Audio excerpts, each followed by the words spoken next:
Hello, parents. Welcome to the Masterful Parenting Podcast. I'm Anne Alvares, parent coach, school counselor, and mother of two. Do you sometimes struggle with your parenting role? Do you notice that sometimes you're repeating patterns that you learned in your own childhood? Maybe you are carrying childhood pain that has not been healed, and you notice that it is showing up in your parenting with your own children. Perhaps you yell or get frustrated easily. Maybe you are directing them or telling them what to do all the time, and you notice that your actions are affecting your relationship with your children. Well, parents, I totally understand this. I came from childhood pain and I learned how to be a relational parent with my children. And I can teach this to you as well. This podcast is all about learning how to heal the childhood pain that we are carrying so that we can foster healthy relationships with our kids. Join us every week for a new show, and we will dive into the healing and the fostering of healthy relationships with our children. Hello, parents. Welcome to the Masterful Parenting Podcast and YouTube channel. I'm super excited because I have a special guest. Her name is Dr. Suzanne Simpson. She is the founder of Helping Parents Get on Their Kids' Turf, building connection, reducing conflict, and creating calm at home. And she's also the host of the Encountering podcast. She's a keynote speaker and mental health wellness educator. Welcome, Suzanne. Hi, Anne. Thank you for Thank you. joining today. Thanks for having Oh me. boy. Yeah. So I wanna ask you about your experience with youth and mental health. Am I starting from the beginning? You can give us the the highlights. the beginning. Well, actually, it's interesting from the beginning because the beginning is just with kids that are like I taught French immersion kids that Yes. are considered to be the highest achieving of our country in terms of academics. We know this actually; it's quantitated across Canada. Yes. It's a second language program. You've got parents that are high achievers putting their kids in that program. So that's where I started, not per se with mental health with kids, but working with kids. And then progressively, I loved working with the kids that were struggling more and that were in trouble at school all the time. I'm just going to continue on for you. So Yeah. I had these kids in French immersion, high achieving, and progressively loved to work with the kids that were in trouble, like the ones Um, that couldn't navigate, couldn't emotionally regulate. And fast forward to 2018, I ended up teaching at a youth psychiatric unit. And so okay. my work there was with the kids that were opposite end of that spectrum of high achievers that have the highest death rates in this country simply because they have a dual diagnosis of mental health and substance use. So that unit was the opposite, complete paradigm shift of immersion. But what I preach about is actually it's all the same because even the kids that are entrenched in substances still have the same underlying needs and desires and problems as those high achieving kids with lawyer parents and doctor parents. They're the class president and look Yes. great on paper. Right. There's a Right. commonality of every youth. So what have you seen as the most like prevalent mental health issue with our youth Oh, today? hands down, without question, it's anxiety. Hands Mhm. down. And I'm Okay. saying anecdotally at the psychiatric unit, I worked with hundreds of kids. I was there for 5.5 years until they closed us down. I would loosely say maybe it was 2 or 3% that did not struggle with Okay. anxiety. And I mean, like, to debilitating levels where they couldn't walk into school and the sea of people terrified them. And even the high achieving kids that I taught, I keep in contact, still easily articulate anxiety as number one. And we know this. I mean, this is Yes. researched globally. This is global. So like we're looking at like social anxiety, performance anxiety, right? Is Yeah. it a lot of it coming from school then? Well, I that's such a long answer. Yeah. Uh, my experience working in high achieving communities is it starts with the parents, might even be unspoken. It's an important conversation to have, that there are unspoken pressures on our kids. And for those parents that you're in a high achieving area, you might say to your child, we just want you to do your best. Mhm. Yet that child is still in this environment of all these other high achievers. Yes. So all of a sudden it creates a culture. And I have worked in so many schools where you've got the parents that are achieving, the teachers take that on, and those expectations come up. And then the students take it on, because it's not a discussion about, are you going to university in these areas? It's, where are you going? And Mhm. and the kids seeing these high achieving parents all around them, and that's just your world. So you're supposed to be high achieving. So the anxiety levels on that, I think, are enormous. And we're not talking about enough. There's a great book called Never Enough by Jennifer Wallace, about the toxicity of our achievement culture. So that's number Mhm. one. And Yes. that's been there for a long time. Number Yes. two, though, is actually social media. And we know research stemming from the research came out in 2018 by Jean Twenge. From the early 2010s onward, we've had doubled mental health disorders. Like, in many disorders have doubled, if not like significantly multiplied since 2010. Mhm. Since it wasn't the iPhone, Steve Jobs, 2007, standing on that stage with his turtleneck. Mhm. iPhone, it's what goes on the phone. It's not the phone. The phone is like the Swiss Army knife, he calls it, of everything it can do, but it's all the apps. So, of course, social Right. media apps, Reddit, violent Mhm. video games, and hardcore porn for boys. So we know that the what's on those phones and the behavior with that is directly correlated to anxiety. And Okay. just a little side comment, I was teaching yesterday, and we're trying across BC to have no phones on your Yes. body, because the research shows the closer it is to your body, the less you learn. And I bought this little like stand thing. So I've said to the kids, starting right off, guys, put it on the stand. Here's my phone on the stand. It's away from our bodies. It's off your desks. You can see it. It's safe. And at the end, they're like, we like this Yes. because we feel free and we're not connected physically off your body. And I think that's something also at home that we need to start really working with, is where is the phone and the use of it? Because it's toxic. Yes. It's killing, it's starting, kids are dying from that. Yeah, because you can't focus at all, right? With your phone is with you all the time. Yeah. Like you can't Yeah. really focus on anything, Yeah. Oh, right? even It's just go ahead. beeping, making noises, you're getting notifications all the time, right? Even I'm just dealing with a woman who's doing some social media for me, and I'm trying to get ready for you, and I'm literally multitasking, and I'm 52, getting ready, right? And I'm trying to communicate with her about stuff, and I'm getting ready, and I'm rushing, and I know better. I'm Yes, 52, and I still just did it.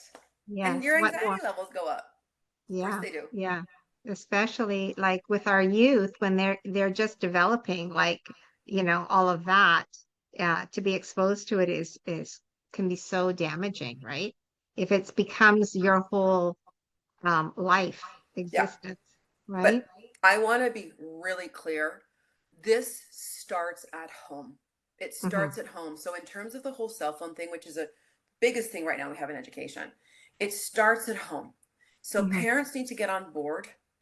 And I have said to any educator, if you've got parents complaining about our cell phone policy, tell the parent, read Anxious Generation, read it, understand the research, and then come talk to us.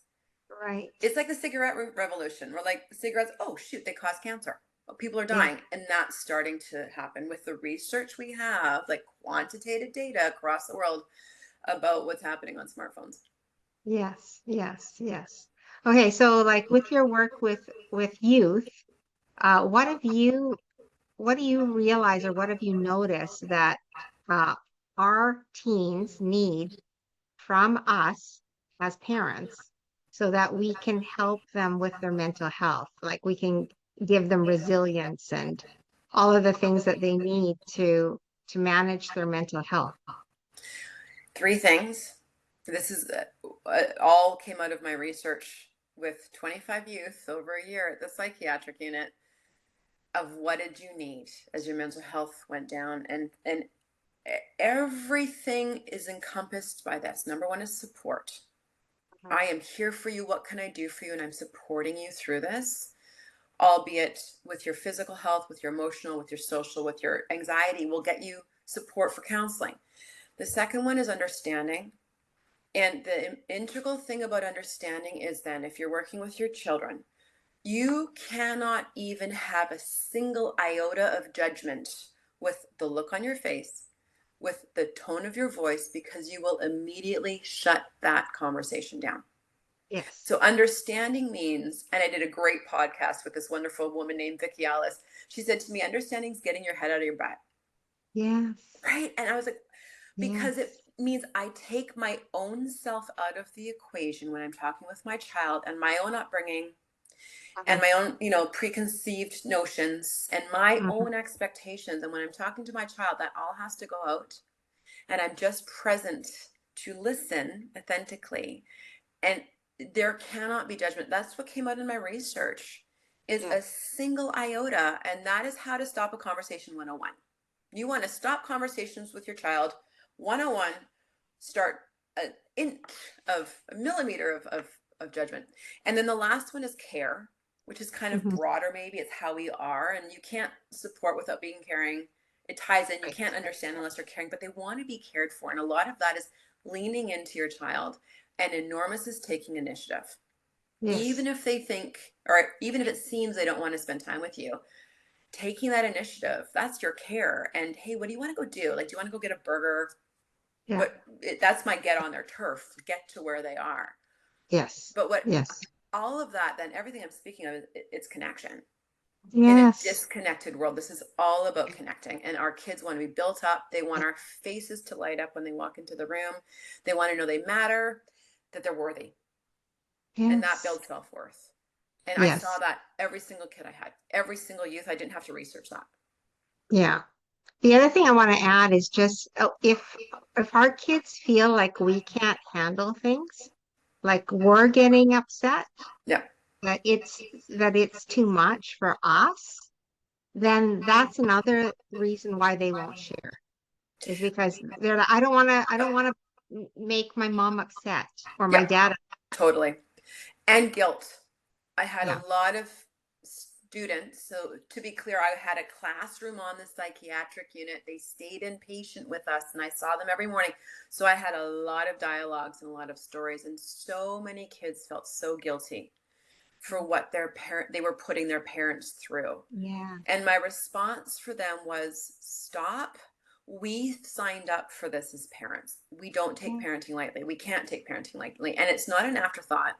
And parenting is not a pastime. Yes. And so just I think rooting your child in that. I'm Yes. here for you. This is good. You can I can handle this even if you fake it.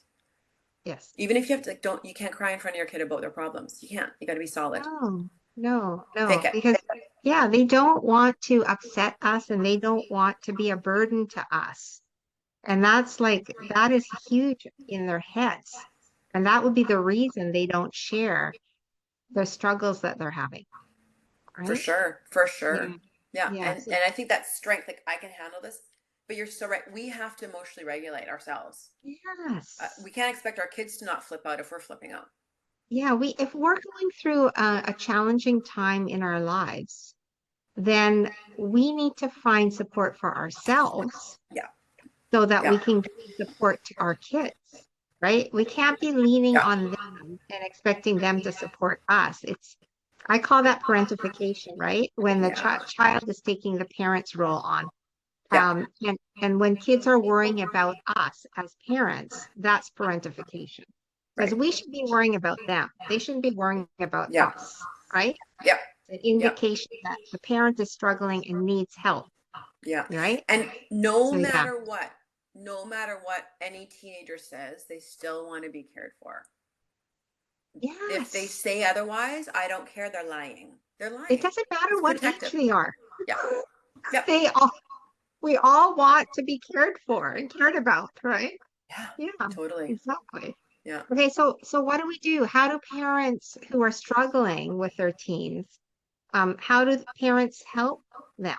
Right. This is where the whole get on their turf comes in every way. It's my go-to phrase.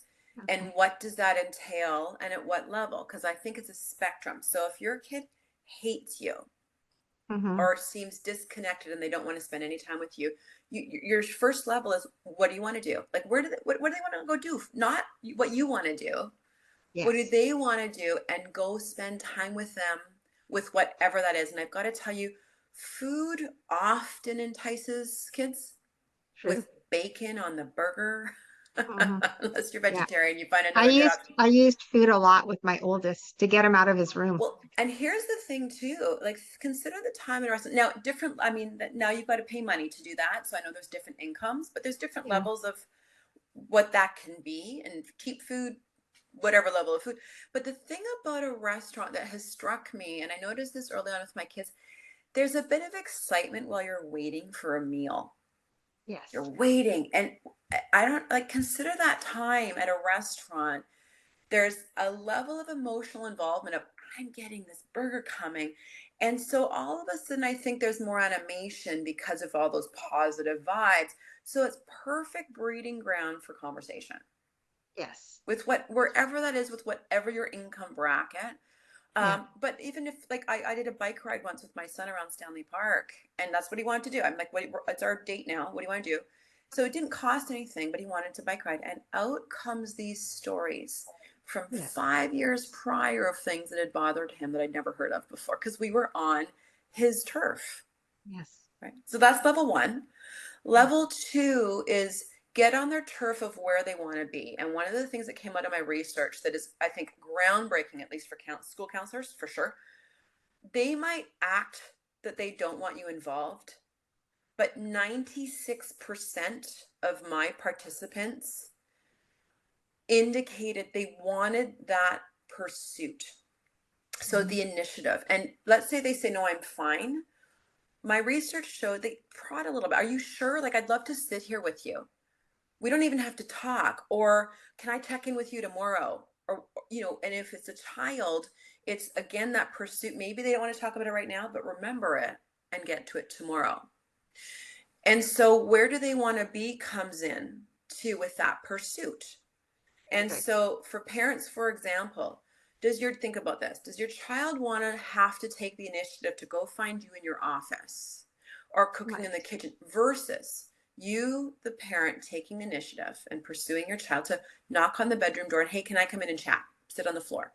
Or, hey, like, they're outside, whatever, just joining them outside because they want to be pursued. So that aligns with where do they want to be. So that's level Mhm. two. Level three is, where are they at? And I mean that emotionally, psychologically. So getting on their turf. So lots of us older adults don't maybe understand anxiety to the extent of what it's happening.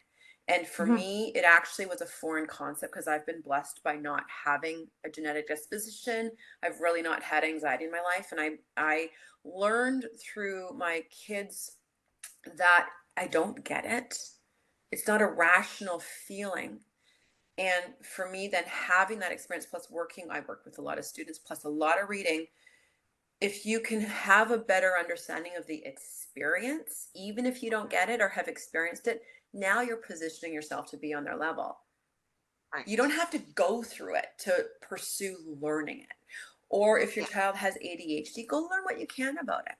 Or Mhm. suicidal ideation, oh, please, could you shout this from the mountaintops because it is Suicide Prevention Awareness Month. Mhm. Go learn about dialectical behavior therapy, what you can do at home. There's so many resources. And if there's Yeah. anxiety, go learn as a parent what you can do about cognitive behavior therapy, CBT, to Yeah. support. So you're getting where they are feeling. Yes. So Yes. I what do they love want to that. do? Where do they want to be? And where are they at? Or how are they Right. feeling? Right. Wow. That's amazing. That's amazing. Okay. So, any last words for parents before we Yeah, close? here's my last word. I have become more vocal that we need to take our responsibilities as adults. We have Mhm. so many people in this country that have things that are done wrong to them.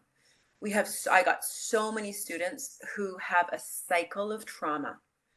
And we take responsibility for our behavior now, but Mhm. then learn from it and move on. And with Yeah. that, a couple with that responsibility is we are all imperfect. The Yes. mistakes I could tell you, and between my teaching days and my mothering days, are enormous. And I actually am still embarrassed to share some teaching stories of my behavior with colleagues Yes. when I present.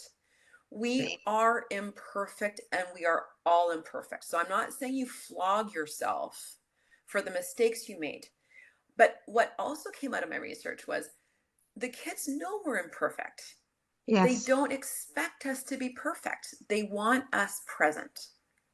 Yes. So for parents who don't know what to do, you start being present. Yes. And I love one of the that. get off your screen, get off your phone, Yeah. close your laptop. Spend quality time. Spend quality Yep. time with your Yep. kids. You know how get on their turf I developed get on their turf was I said it all the time at the psych unit to parents. I said, go get on their turf. Like your child's struggling. They're here with me at a psych unit. Go Yes. meet them where they're at. Go be with them. Go connect. Yes. That's number one. Do they want a Yes. burger and bacon with fries Yes. and really good Yes. chipotle mayo? You're connecting with your kid. That's always number one. Yes. Yes. Ask them questions about their lives. I always say get into their heads. You know, you get into their heads when you ask them questions. What do you think? Yep, You that know, totally get on their turf. That's yeah, it. Yeah, you're yeah, you're at their level. exactly, And they're feeling exactly. pursued, they're feeling loved, they're feeling that they're worthy of your time, so their self-worth goes up like crazy. It all Yes. just it's foundational. Yeah. And I think a huge part of parenting is being humble. Like humility is a huge part of parenting. To admit to your Yeah. kids, yeah, I flew off the handle and I'm sorry, you know? Um, Yeah. Yeah. you know what I mean? Like that speaks to kids because now they trust you more because you admit that you're not perfect. Yeah. Right? Totally. Yeah. Totally. I love it. I love it. Yeah. Oh, Yeah. thank you, Dr. Suzanne. Okay, so parents, just a little recap. Dr. Suzanne said, number one issue is anxiety. So we got to find out about the anxiety, what's causing it, and how we can help our kids with the anxiety. And she also talked about how we can get on their turf. It's all about connection, right? You gotta get you gotta give them, oh yeah, I forgot. You gotta give them support and care, right? Understanding. And Support, understanding, care. understanding, support, understanding, and care. And also, she mentioned that we're getting on their turf. Okay, tell parents the three things again for getting on their turf. What do they want to do is level one. What do they want to do? Where do they want to be is level two. Where do they want And to be? where are they at Mm, emotionally, psychologically? And there's your levels, right? It's a spectrum.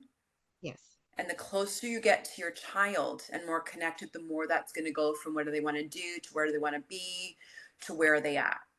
I love it. It I love it. I grows. love it. Okay, tell parents where they can find you, Dr. Suzanne. So first, actually, my podcast has now changed to Get on Their Turf. So I'll give you Okay, the link okay, after.